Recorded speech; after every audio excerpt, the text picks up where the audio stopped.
मैं दीप्ति अग्रवाल सहायक आचार्य राजनीति विज्ञान रामेश्वरी देवी राजकीय कन्या महाविद्यालय में कार्यरत हूँ। मैं बीए पार्ट थर्ड का जो फर्स्ट पेपर है पाश्चात्य राजनीतिक चिंतन, उसमें प्लेटो के आदर्श राज्य पर मैंने पिछले वीडियो में डिस्कस किया था। मैंने आदर्श राज्य क्यों बनाना चाहता है प्लेटो, कैसा होना चाहिए उसका आदर्श राज्य, इसकी कुछ विशेषताओं को डिस्कस किया था। जैसे मैंने बताया था कि एक आदर्श राज्य में साम्यवी एकता होनी चाहिए, इसमें एक शिक्षा की व्यवस्था होनी चाहिए, साम्यवाद की व्यवस्था होनी चाहिए, न्याय की व्यवस्था होनी चाहिए, राज्य द्वारा नियंत्रित शिक्षा प्रणाली होनी चाहिए। इसके अलावा और जो विशेषताएं रह गई उन्हें हम आज के इस वीडियो में डिस्कस करेंगे। जैसा मैंने बताया कि ये जो आदर्श राज्य है ये प्लेटो के विचारों का मूल है। अगर हम उसका जो ग्रंथ है रिपब्लिक का यूनानी नाम पॉलिटिया का हिंदी अनुवाद अगर हम देखें तो हम कहीं ना कहीं एक आदर्श राज्य की प्रणाली पर ही पहुंचेंगे। प्लेटो का मानना था कि जब तक कोई दार्शनिक व्यक्ति राजा नहीं बन जाता या राजा जो बना हुआ है उसमें दार्शनिकता नहीं आ जाती, अर्थात साहस, विवेक और सत्य, संयम, आत्मज्ञान, इस तरह के गुण अगर उसमें नहीं आ जाते तो एक अच्छी व्यवस्था, एक अच्छा राज्य स्थापित नहीं हो सकता। और राज्य में जो भी बुराइयां प्लेटो ने देखी यूनानी राज्य में, उन बुराइयों का अंत नहीं हो सकता। इसलिए उसने एक आदर्श राज्य की व्यवस्था दी है जिसके शीर्ष पर उसने एक दार्शनिक राजा को बैठाया है। तो अगली विशेषता मैं आपको यही बताऊंगी कि आदर्श राज्य की जो एक बहुत बड़ी प्रमुख विशेषता है वो है उसके दार्शनिक वर्ग का शासन।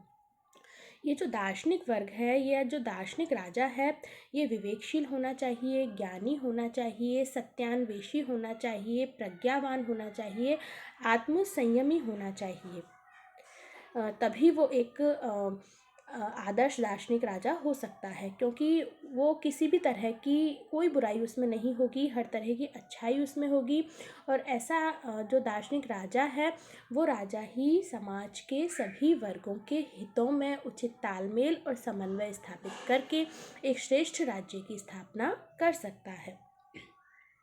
प्लेटो के आदर्श राज्य की एक जो बहुत बड़ी विशेषता हमें दिखाई देती है वो है स्त्री व पुरुष को समान अधिकार। अगर हम देखें तो इतने वर्षों पहले, ईसा पूर्व पहले प्लेटो बात कर रहा है, और स्त्री के अधिकारों को इतनी प्रमुखता से रखना प्लेटो की एक बहुत बड़ी विशेषता हमें दिखाई देती है। जिन स्त्री अधिकारों की हम वर्तमान में बात करते हैं, प्लेटो ने इतने वर्ष पूर्व उस स्त्री के बारे में सोचकर उसको पुरुष के समान अधिकार दिए। प्लेटो के अनुसार प्लेटो ने जो व्यवस्था दी है, शिक्षा की व्यवस्था दी है, उसमें वो स्त्री के लिए भी है शिक्षा की व्यवस्था। प्लेटो ने जो साम्यवाद दिया है उसका कहीं ना कहीं एक प्रमुख उद्देश्य, परिवार का जो साम्यवाद दिया है, विवाह के बंधन से स्त्री को मुक्त रखा है, तो वो घर की चार दीवारी से स्त्री को मुक्त रखना चाहता है ताकि वो हर क्षेत्र में कार्य कर सके। प्लेटो के अनुसार कोई स्त्री अगर योग्यता पूर्ण करती है, जो वो अपनी शिक्षा प्रणाली के माध्यम से बताता है, तो स्त्री दार्शनिक राजा भी बन सकती है। तो प्लेटो के विचारों में स्त्री को बहुत प्रमुखता हमें दिखाई देती है। एक अन्य विशेषता जो हमें दिखती है आदर्श राज्य की, वो है कला व साहित्य पर राज्य का नियंत्रण।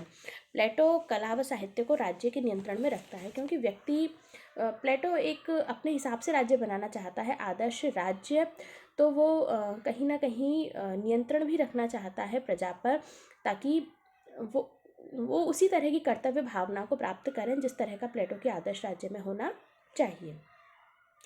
तो इस तरह हमने देखा कि प्लेटो का एक आदर्श राज्य प्लेटो के चिंतन का एक मूल प्रतिपाद्य विषय है। ये जो आदर्श राज्य है ये कहीं भी हुआ नहीं।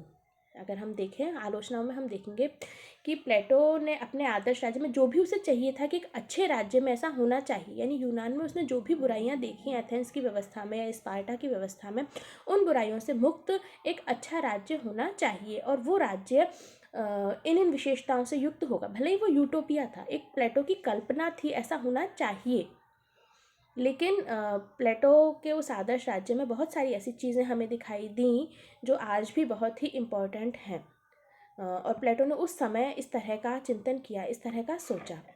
तो प्लेटो का आदर्श राज्य बहुत ही इम्पोर्टेंट है। अब हम अगले वीडियो में इसका महत्व और इसकी आलोचना दोनों पर ही चर्चा करेंगे। बहुत बहुत धन्यवाद।